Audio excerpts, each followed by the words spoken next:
دنیا ایک اور جنگ کی دہانے پر ہے۔ جنوبی ایشیا کی دو ایٹمی طاقت ہے، بھارت اور پاکستان، ایک بار پھر آمنے سامنے ہے۔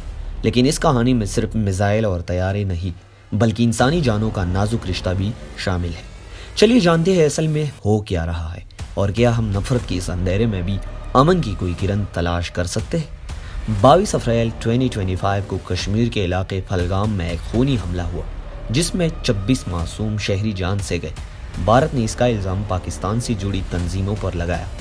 7 مئی کو بھارت نے پاکستان کے زیر انتظام کشمیر میں فضائی حملے کے جواب میں پاکستان نے آپریشن بنیاد المرصوص شروع کیا اور بھارتی فضائی اڈوں کو نشانہ بنایا۔ 7 مئی کی شام دونوں ممالک کی فضاؤں میں خوفناک تصادم ہوا۔ بھارت کی رافیل اور پاکستان کے F-16 طیارے آمنے سامنے آئے۔ ناظرین، یہ جنگ صرف ہتھیاروں کی نہیں، دلوں کی، گھروں کی، زندگیوں کی جنگ ہے۔ 50 سے زائد افراد جاں بحق ہو چکی ہیں، جن میں عورتیں اور بچے بھی شامل ہیں۔ ہزاروں افراد بے گھر ہو کر کیمپس میں رہنے پر موجود ہیں۔ اسپتالوں میں جگہ کم پڑ گئی ہے، اسکول بند ہو چکے ہیں اور عوام خوف میں زندگی گزار رہے ہیں۔ یہ کشیدگی صرف روایتی ہتھیاروں تک محدود نہیں۔ پاکستان کے نیشنل کمانڈ اتھارٹی نے ایٹمی فیصلوں پر غور کے لیے اجلاس بلایا ہے۔ بھارت نے بھی اپنی ٹیریٹوریل آرمی کی 14 بٹالینز متحرک کر دی اور آپریشن سندور لانچ کیا۔ امریکہ، چین اور G7 ممالک نے دونوں ممالک پر زور دیا کہ وہ جنگ سے گریز کرے۔ اقوام متحدہ نے بھی اپیل کی ہے کہ مذاکرات کا راستہ اختیار کیا جائے، تاہم اب تک کوئی بڑا عالمی مداخلت سامنے نہیں آئی۔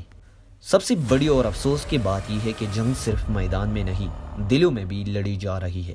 بھارت میں کئی افراد سوشل میڈیا پر جنگ کے فتح اور انتقام کا ذریعہ سمجھ رہے ہیں۔ بعض حلقے ہر پاکستانی کو دشمن کہہ رہے ہیں۔ اسی طرح پاکستان میں بھی بھارتی عوام کو دشمن قرار دینا عام ہو چکا ہے۔ بعض لوگ جنگ کو مذہبی رنگ دے کر نفرت کو بڑھا رہے ہیں۔ ایسا محسوس ہوتا ہے جیسے کچھ لوگ جنگ چاہتے ہیں، انسانیت نہیں۔ یہ رویے صرف دشمن کو نقصان نہیں دیتی بلکہ اپنے معاشرے کو اندر سے کھوکھلا کر دیتی ہے۔ جب ہمارے بچے صرف یہ سیکھے کہ ہم اچھے ہیں وہ برے ہیں تو وہ کبھی امن کی زبان نہیں سیکھ پائے گی۔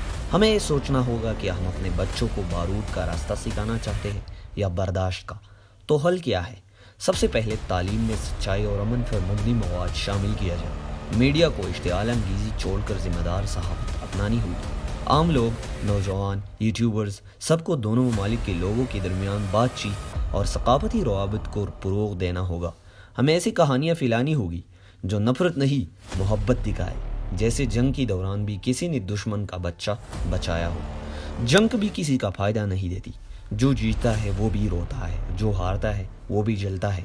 اگر آپ سمجھتے ہیں کہ نفرت سے کوئی ملک نہیں بنتا تو اس ویڈیو کو ضرور لائک کریں، شیئر کریں اور کمنٹ میں لکھیں ہم امن چاہتے ہیں۔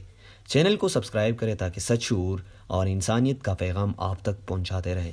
آخر میں صرف اتنا کہوں گا، جنگ صرف بارود ہوتے ہیں لیکن امن میں زندگی ہوتی ہے۔